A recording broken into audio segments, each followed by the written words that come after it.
Alô, amigos, estamos começando mais um programa .net, mais uma vez, aqui na Safe Web, que nos recebe, cede a sua sala de reuniões, onde vamos conversar com o presidente da Associação das Micro e Pequenas Empresas do Rio Grande do Sul, o Luciano Schilve, e o Wagner Silveira, que é o vice-presidente. É ele. Mas o Luciano está me dizendo o seguinte, que ele só está aqui para dar apoio moral, é isso? Na verdade, o Wagner é o nosso profissional da contabilidade, além de vice-presidente. Então, ele tem um domínio bastante amplo sobre essa questão da revisão da lei do Super Simples, que começa agora a partir de 1º de janeiro. As mudanças que foram aprovadas pela Lei 147, em agosto aqui de 2014. Portanto, por esse ser o dia a dia do Wagner, né, certamente ele é a pessoa que mais entende dessa lei na associação, e por isso eu achei que o Wagner seria a pessoa ideal aí hoje para a gente conversar sobre o assunto. Super Simples é com o Wagner Silveira, nós vamos falar com ele em seguidinha, mas eu tenho que dizer, porque se eu não digo, olha ali a cara que ele está fazendo.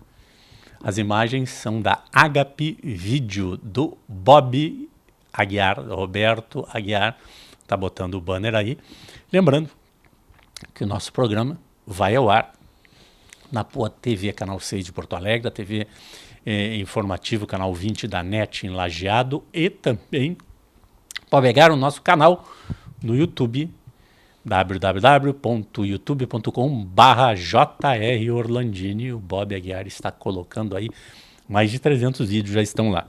Mas, Luciano, antes de passar para o Wagner falar dessa lei complementar 147/14, que trata da questão do Super Simples, né? E também da Lei 123/06, olha como eu sei a coisa, né? Que instituiu o Estatuto das Micro e Pequenas Empresas no Brasil. Legal, né? Vamos falar um pouquinho da MIC e o que a MIC pode oferecer para todos vocês que são empresários, todos. Não sei se vocês sabem que 99% dos empresariado brasileiro são de micros e pequenas empresas. Exato. A associação ela existe desde 2007, Ricardo, e o objetivo é levar a força do associativismo para aquele pequeno, micro e médio empresário. Nós, além, lógico, dos empreendedores individuais, né, que são uma fatia importante e que tem um crescimento muito grande nos últimos anos. Tipo o Bob Aguiar, é uma empresa individual. O Bob é um exemplo disso, a gente estava inclusive conversando. Apesar da patroa mandar nele, coisa e tal, ele tem um sócio majoritário, que é a patroa, sim, mas ele é um individual, né? Não é exclusividade dele esse sócio majoritário, né? A maioria de nós tem um sócio desses em casa. Mas, enfim, a associação, então, ela visa proporcionar para o micro e pequeno empresário convênios, parcerias que coloquem ele em iguais condições para competir com, às vezes, grandes empresas do segmento em que ele trabalha. Então, a gente tem ali desde convênios médicos, combustível, telefonia, certificação digital, que é no caso aqui da SafeWeb, contabilidade, enfim, é uma assessoria completa, né? Por exemplo, o Programa Gaúcho de Microcrédito, né? Nós somos uma das entidades que viabiliza isso para o pequeno empresário. Então, uma série de serviços e que na associação ele tem condições diferenciadas de negociação com todos esses fornecedores. E muito mais, na verdade, esses são apenas alguns aí que a gente citou. Eu acho interessante chamar a atenção para uma coisa que interessa a todo micro e pequeno empresário. Você precisa fazer um plano de saúde para a sua família, por exemplo. Sim. Tem que fazer um plano para a sua família. Fazendo individualmente, além de muitas operadoras já não quererem mais famílias individuais, preferem trabalhar em planos coletivos, empresariais, fazendo num grupo maior, como o grupo que a MIC está se propondo fazer aí, pode ser um custo muito interessante, né? Aí que eu falei a questão do cooperativismo, né? Você entra num valor de grupo, né? E por conta disso os benefícios financeiros aí são realmente expressivos. Na verdade, também existe aquele fato, né? A gente até conversou particularmente há alguns dias que muitos planos eles estão, inclusive, não é que negando, mas eles não estão... Eles não querem mais famílias individuais. Eles não estão mais aceitando esses planos individuais. O que, vamos combinar, né, que por mais que eles tenham aí os motivos deles, né, não deixa de ser assim, uma coisa que é, no mínimo, questionável. A questão da lisura aí desse processo, porque acaba sendo bom somente para um lado, e aí quando acontece isso, na verdade, acaba não sendo bom para ninguém, né? Então essa questão de fazer o plano em conjunto, vinculado a uma associação, assim como existe o DAMI, que existem outros, tu tem um valor mais justo para pagar, você tem um pacote de benefícios mais amplo, então acaba sendo aí uma solução muito mais adequada. E como tu falou, essa questão de optar ou não por um plano individual acaba não sendo mais, muitas vezes, do próprio usuário, né? Ou seja, é a sociedade, é o mercado que está te impondo uma condição que muitas vezes você não tem como atender. E aí, através da associação, sim, você entra num pacote mais amplo. Luciano, para encerrar a tua participação aqui, vão alguns macronúmeros das micro e pequenas empresas no Brasil. Aí. Eu já falei que são 99% dos CNPJs ativos são de micro e pequenas empresas. Segue adiante aí. Na verdade, veja bem, 25% do PIB nacional ele é produzido pelas micro e pequenas empresas. 52% dos empregos formais eles estão vinculados aos micro e pequenos empresários. Então isso dá, assim, digamos, uma visão geral, uma dimensão muito grande. Você dá uma visão geral do quão importante, né, são esses números. E isso é interessante porque isso não é uma característica exclusivamente brasileira, Ricardo. Isso é uma situação que hoje reflete uma situação que acontece na Europa, Estados Unidos mesmo, onde a pequena empresa acaba assumindo um papel muito importante. Eu estava, inclusive, acho que eu já comentei contigo, inclusive, até o torno dos anos 80, né, nós não tínhamos essa questão do empreendedorismo muito forte. Éramos ali educados a ter um emprego público, e tentar, digamos, uma carreira com mais tranquilidade, né? Aposentadoria, esse tipo de coisa. E esse perfil vem mudando, o que é muito interessante. Ou seja, o brasileiro ele é empreendedor por natureza e algumas mudanças, tipo essas agora que entram a partir de 1º de janeiro, elas acabam fomentando que isso ocorra de uma forma mais efetiva. Mas, como o Wagner vai discorrer daqui a pouquinho, tem que ter muito cuidado, porque em alguns casos não está valendo a pena essa migração, né, para a questão do super simples. Algumas categorias têm que, antes de optar pela mudança, conversar com o profissional da contabilidade e verificar se, no caso pontual deles, vale ou não vale fazer essa migração. Daqui a pouco, deixar como está é melhor. E os enquadramentos do faturamento? Até 3 milhões e 600 mil reais ano, né, elas são consideradas pequenas empresas. Tá? Quem fatura menos que isso, no caso até 360 mil reais ano, ou seja, que dá 30 mil reais por mês, ele é considerado microempresa. E até 36 mil reais, então, ele é o MEI, o microempreendedor individual.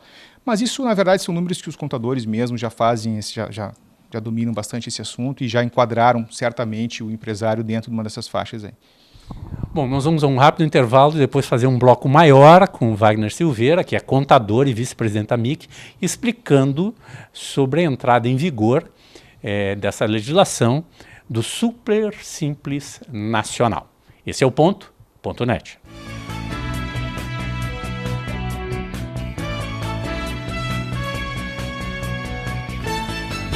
Venha conhecer o Box 21, um ambiente aconchegante onde o melhor da gastronomia espera por você. Rua Carlos von Koselitz 304 em Porto Alegre. Reservas pelo telefone 51 33 25 51 21.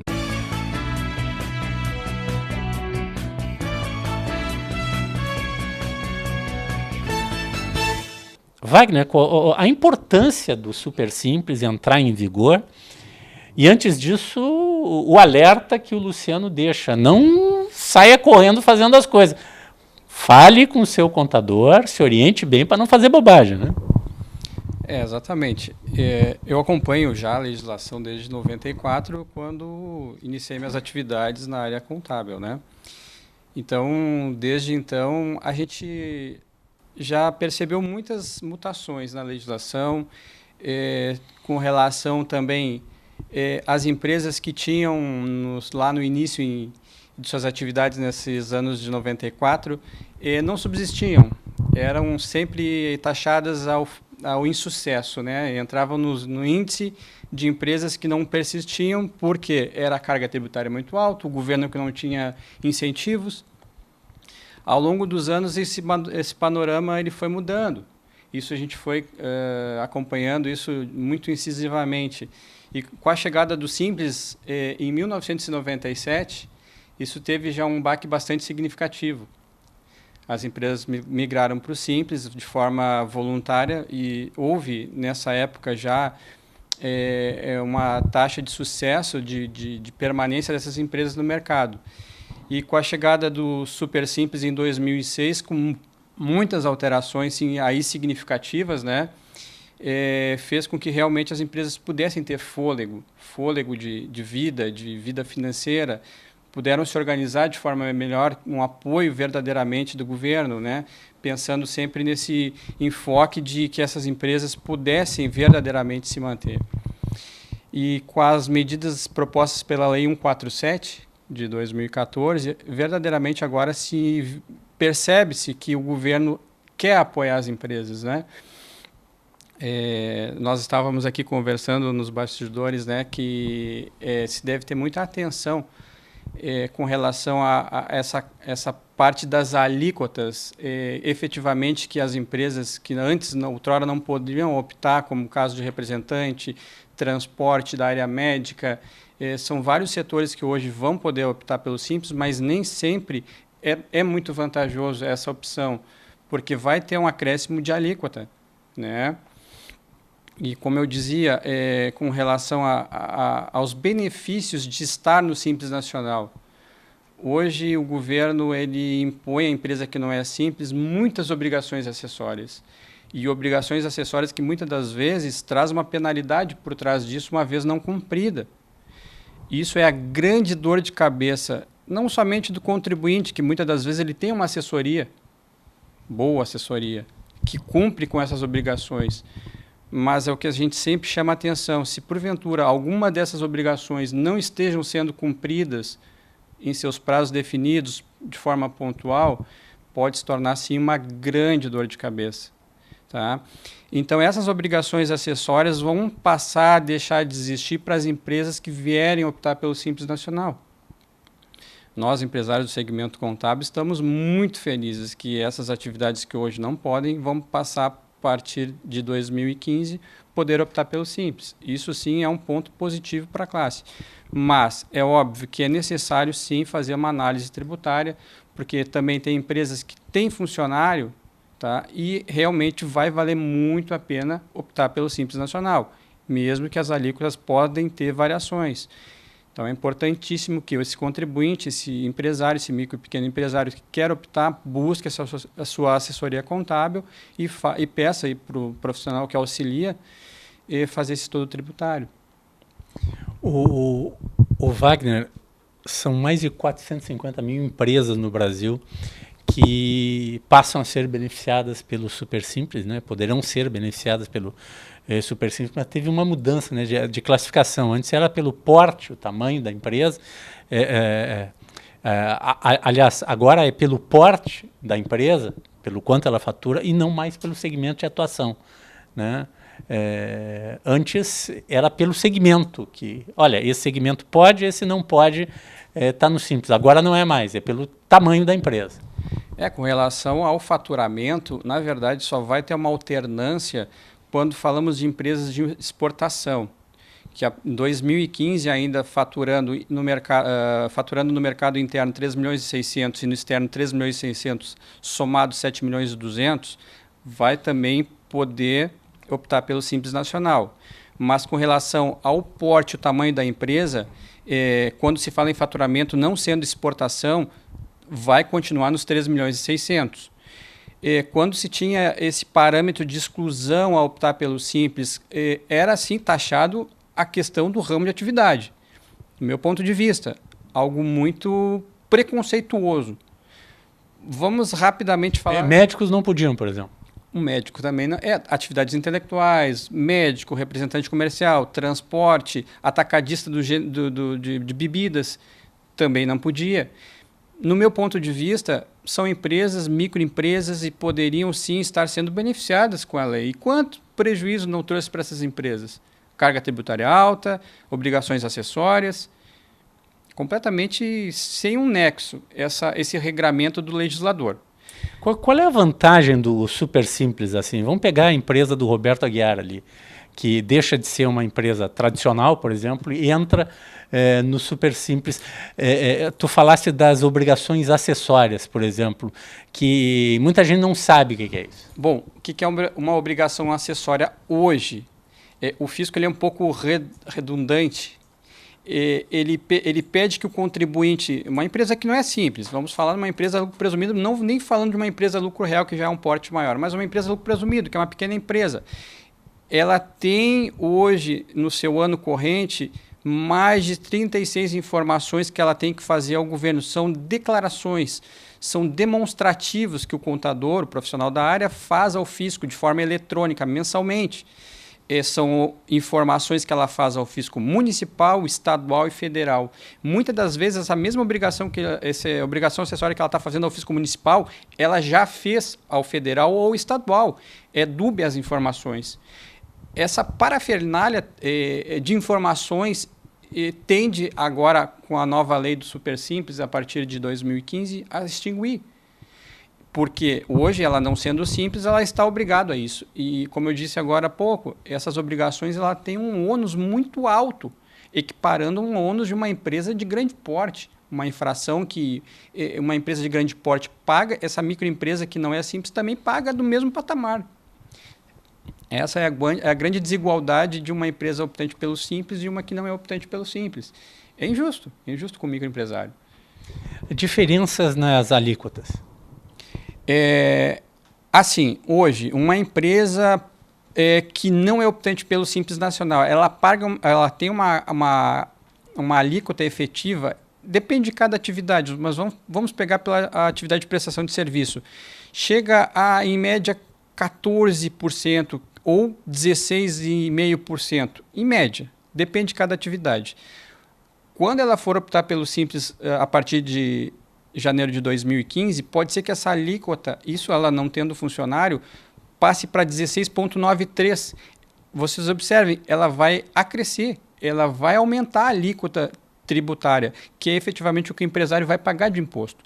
Vai ter um acréscimo de alíquota, mas a contrapartida disso, ela vai deixar de ter uma série de obrigações acessórias a cumprir, que para o contador isso é um ponto positivo, é óbvio, mas também ela vai estar tendo inúmeros outros benefícios.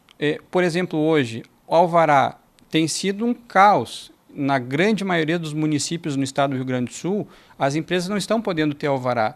Se crê que a partir de janeiro, se a lei verdadeiramente estiver vigorando em todos os municípios, de igual forma, essas empresas vão poder estar tirando seu alvará sem muitos questionamentos por parte do fisco municipal, das suas secretarias municipais que emite o alvará, que emite a concessão do alvará. Então, é uma das, né, diante das dos diversos benefícios que a lei propõe, seria essa. Que se possa ter de forma rápida de pronto atendimento a expedição dos seus alvarás de localização para essas empresas. Que facilita bastante isso aí. É uma mão de obra, é um trabalho muito grande. Tem uma coisa interessante na nova legislação, que é a baixa das empresas, mesmo que elas tenham dívidas. Esse é um outro... Na verdade, isso já vigora, tá, o Ricardo? Mas de forma mais ampla e mais... de forma mais não vou dizer simples, que é redundante falar de simples, mas de uma forma mais prática, isso vai acontecer. Para a bola de neve, aquela que o cara não conseguiu pagar, não consegue fechar a empresa e continua devendo e todo mês vai aumentando, aumentando, aumentando. O empresário que tem uma empresa em situação irregular, tem débitos com o fisco estadual, municipal ou federal, ele vai sim conseguir fazer a baixa do seu registro quase de forma imediata, e esses débitos eles vão sim, não vão deixar de existir, eles não vão simplesmente sumir, eles vão continuar existindo, mas o CNPJ, o seu número de CNPJ, ele vai constar como baixado nos seus órgãos de competência, seja federal, estadual, municipal, essas inscrições elas vão constar como baixada, e todo e qualquer débito oriundo dessa empresa, eles vão passar a existir no CPF dos sócios ou do titular dessa empresa. Então, essa dívida ela vai continuar existindo, mas no CPF, não mais no CNPJ. Então, aquela pessoa jurídica ela vai poder estar considerada como baixada, e efetivamente vai estar, e a dívida que, se houver, ela vai ficar no CPF desse contribuinte, desse sócio ou titular da empresa. E vai ser mais fácil negociar essa dívida, inclusive. E isso também é previsto na legislação, um parcelamento desses débitos, né? Porque uma vez que se a pessoa jurídica não conseguiu honrar, provavelmente o responsável por essa empresa também não vai conseguir honrar. E para esse fim, o poder público ele sugeriu sim parcelamentos de forma bastante branda para que essa dívida sim venha a ser consolidada por esse sócio ou titular que ficar remanescente dessa dívida. Alguns outros exemplos aí, cerca de 142 atividades estão entrando, podendo participar do Simples. Pode citar algumas vantagens e desvantagens? Olha, eu não vejo como desvantagem, como eu disse. Alguma atividade que pode ter uma desvantagem de passar para o Simples, para o Super Simples? Algumas atividades podem, como eu disse, ter um acréscimo, um pequeno acréscimo de alíquota. Mas ganha com o trabalho do contador e a prestação de outras informações que teria que dar todo o tempo, toda hora. Não vamos também só prestigiar que o contador não tenha esse trabalho, porque de certa forma a gente quer ter trabalho, sim, e trabalho qualificado, e trabalho com propriedade, né? Só que isso tem um ônus, tem um custo. Todo e qualquer trabalho que seja feito com propriedade, ele tem um custo, e esse custo a gente com certeza repassa para o contribuinte. Automaticamente, uma empresa que tem diversas obrigações acessórias, no mínimo 36 por ano, isso tem um custo agregado, que muitas das vezes a gente não consegue passar para o contribuinte, para o cliente, para o nosso cliente na área contábil. E uma vez não tendo toda essa demanda de obrigações, automaticamente a gente consegue reduzir esse custo de honorários, de serviços, qualquer profissional da área contábil sabe o que eu estou falando. E uma vez a gente reduzindo essa carga esse custo do operacional mesmo da área contábil, se torna em benefício para o empresário, né? Mas, além disso, eu gosto muito de citar a questão do transporte de passageiros, aquele camarada que tem uma van, que leva o estudante para a faculdade, leva o empregado para o trabalho. Ele é um microempresário e até então ele não podia optar pelo Simples Nacional, estava vedado, porque alguns órgãos, como o DAIR, exigia que essa empresa não fosse optante pelo Simples. Agora tem que aceitar. Agora tem que aceitar. Isso é Olha, a gente que lida diariamente com profissionais desse segmento, não são poucos, vans tem inúmeras, se observa inúmeras vans trabalhando, são microempresários, executam uma atividade essencial, eu diria até, né? Muitas vezes é essencial, fora de horário de comercial. Microempresários, verdadeiramente podemos dizer que é uma classe que foi muito afetada por alguns anos, de 2010 até 2014. E a partir de janeiro de 2015, esses microempresários vão poder estar dentro do Simples Nacional, com todos os benefícios que a lei lhes dá direito. Ô Wagner, para encerrar a nossa conversa, vamos falar de prazos e como é que se faz para fazer a opção pelo Super Simples. Está tudo meio em cima do laço. Exatamente, esse é um fator que cabe a gente ressaltar e frisar bem, tá? Porque as empresas que hoje não podem optar pelo Simples Nacional e que a partir de janeiro de 2015 vão estar podendo, elas não podem fazer um agendamento. Elas devem sim, a partir de dia 2 de janeiro de 2015, pedir a inclusão no Simples Nacional, porque o agendamento feito hoje não vai estar valendo. Então, se esse microempresário for lá, ou o seu profissional que lhe assessora, provavelmente já vai estar bastante atento a essa informação, mas vamos inclinar essa informação para o empresário. Se for feito um agendamento hoje, e esse agendamento não terá validade se a empresa hoje não pode ser optante pelo Simples. Então, frise bem isso. O agendamento não fazer, e sim a inclusão pelo Simples Nacional a partir do primeiro dia útil de janeiro de 2015, que se estende até o último dia útil de janeiro. Então, mês de janeiro é o prazo efetivo para essas empresas que podem, através da sua atividade, fazer o pedido de inclusão em 2015. E como é que faz para fazer para entrar no Simples? A gente aconselha sempre que o empresário procure sim aí o seu profissional que faz assessoria, né? Contábil. O profissional contábil, né? E ele sim vai estar apto a fazer esse procedimento que ele, de certa forma, não é que seja complexo, mas é um procedimento técnico e tem riscos se esse empresário perder o prazo só a partir de 2016. Mas entra no portal da Receita Federal, ali tem todas as informações bastante claras, ele talvez aí consiga, se não tiver o auxílio de um contador, estar fazendo esse procedimento. Ô Wagner, vamos dar 2 telefones que é um só, né? A gente pode dar o telefone de informações da MIC, né? E o telefone do escritório de contabilidade. Eu prefiro passar o contato da associação, porque lá talvez as informações sejam bastante pulverizadas, né? E também, de certa forma, a ética aqui não me permite passar o telefone que não da associação. 3012-2446, vocês podem ligar em horário comercial. Tem e-mail também.